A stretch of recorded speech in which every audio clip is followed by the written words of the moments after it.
Craig, let's just start on the supercharger element of this, because this has got a lot of, well, the auto industry worried. I'm not sure, of course, whether internally at Tesla they're pretty worried too. I think it's incredible in part because, to Tesla's credit, this was a fantastic business that they built over more than a decade. I think, you can sort of quibble with, some of the promises made and promises not necessarily kept that Musk has offered over the years.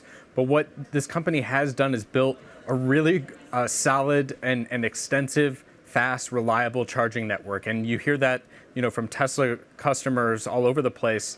When they talk about why they love their car so much, this is one of the sort of main, positives that is often pointed to, is that, when you're in need of a top up, Tesla has, the charging network to support you. And so for them to, make this sudden decision to get rid of, roughly 500 people, including the head of this business, who they just put forward in front of investors a little over a year ago as, an example of the deep bench they have behind Musk, really is leading to a lot of people scratching their heads.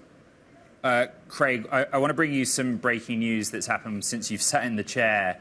What I'm hearing and what I've reported just now with Dana Hull, Bloomberg's Dana Hull, is that Tesla's most senior HR executive, the senior director, Ali Araballo, has actually left the company.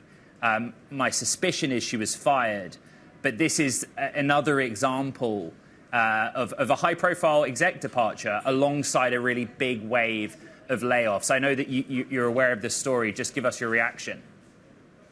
I think it is very interesting that this makes it 2 in 2 days of major departures of senior women within this organization. I think it's a company that, for the most part, when you do tune into these events that Tesla puts on, it is very much male-dominated. And I mentioned that Investor Day in March of last year, there were 16 executives who were trotted out along with Elon Musk. Only 2 of those executives were women.